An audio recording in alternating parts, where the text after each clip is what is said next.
Hey, 2021 finally here. Where's he at, man? I want to see all the new movies Oh, there he is, 2021. Don't act like you're my friend. What are you talking about? Isn't that right? Huh, brother? I only have sisters. Hey guys, thanks so much for clicking on this video. My name is Chris. I know a lot of you out there are not even surprised at all. You saw this coming, and I was the naive one that was like, I have hope. It's not gonna be the same, but welcome to 2020 Part 2. What we're going to be talking about today, guys, is it looks like we're preparing for another wave of big movies that we were all looking forward to getting delayed, kind of giving us a little deja vu of what we all went through early 2020 when everything just got delayed, except this time around, Hollywood's got a plan that is really their only option. So many of you movie fans, leave me your opinions down below with everything we discussed here today. Which of these movies right here are you devastated that are actually getting moved? What do you think is the correct strategy that studios should be implementing in the year 2021 to get these movies released? Because the beauty of it is, even though we're getting delays or movies pushed back, like it or not, they have to release these films one way or another this year, because a lot of these films are sitting on collected interest that they borrowed from the bank to make these movies, so they can hold on to these babies forever. So a couple of things sparked me to make this video. For one, it was Variety here that was first reporting earlier in the week that Hollywood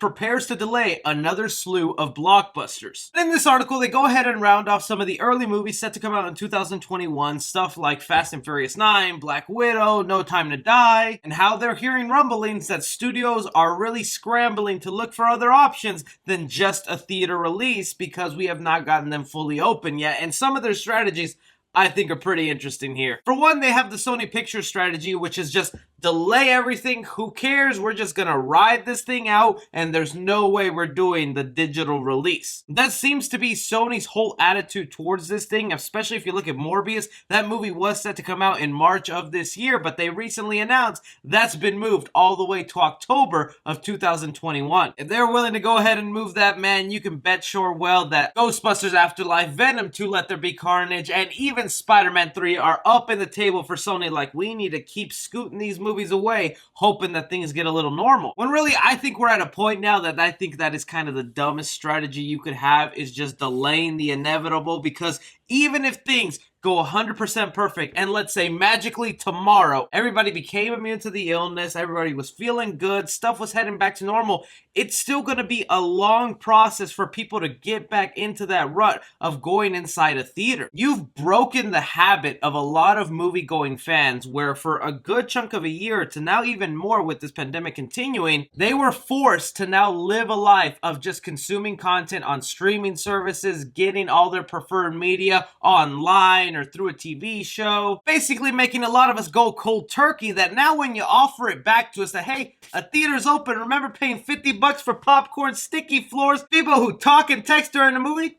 We got that all here for you, Buster. Theater lover like me is gonna go through that abuse any day just to sit in that auditorium. But Hollywood is kind of shooting themselves in the foot by not just forcefully pushing these movies forward and making us bring back that habit. Because I really think it'll only take 3 weeks back to back where big movie after big movie is released that people are like, oh man, I need to get back in the theater if I want to be in on all these inside jokes and people talking about what's going on in the movies. I mean, you guys just saw that unbelievable wave that everybody just happened to know what happened with Pixar's Soul and Wonder Woman 1984 when those were released. Everyone in the movie community was in the know, was in on the inside jokes, was given their opinions, and those who felt left out went to go ahead and find the movie and check it out. And that's why we see people like Kevin Feige, who's the head of Marvel Studios, going ahead and saying that they are thinking about the process of releasing Wonder Woman in theaters and on Disney Plus at the same time with a premium added charge. I know a lot of people hate the premium added charge, because not only do you have to have already a subscription to Disney Plus, which that alone is an entry fee, then you also have to pay another extra couple bucks to actually see the movie. But I think those couple of steps and window breaking into having to watch a movie like Black Widow is enough to go ahead and have some people go, well, if I'm going to go through all that hassle, if I'm going to spend all that money,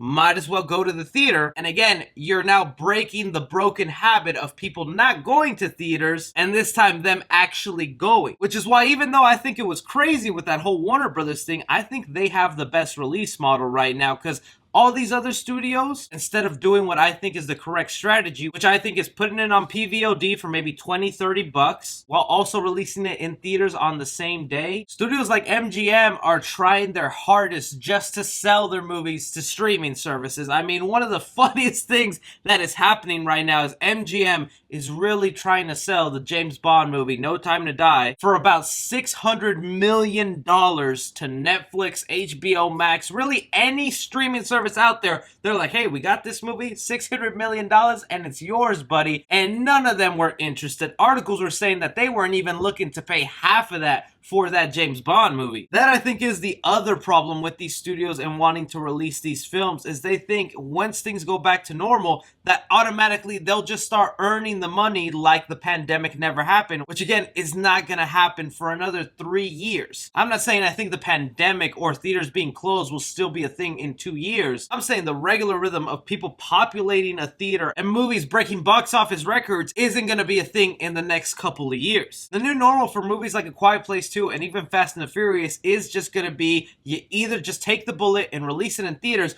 or you get a guaranteed good payday by selling it to a streaming service for like a fraction of what you would have earned if it was released in theaters in a world where there was never a pandemic. I mean, looking at Chris Pratt's upcoming movie that was on my most anticipated list for 2021 and I feel is built for the theater experience, is trying to be sold to Amazon. Some of you guys might be familiar with this movie. I talked about it here and there. It's called The Tomorrow War, and basically the premise of this I think is so interesting. It deals where in a future when Earth is battling a war with aliens and we're losing, scientists of that time create a time machine where they're able to pull soldiers from different time periods and recruit them into this future war. Chris Pratt is super passionate about this, and he makes it sound like it's the next biggest franchise here, and the next biggest franchise is headed to land on Amazon Prime. So the next couple of weeks or few months, when things aren't getting as better as fast as some people would like, instead of hearing, oh, this movie was delayed all the way to the year 2022 or the end of 2021, that heck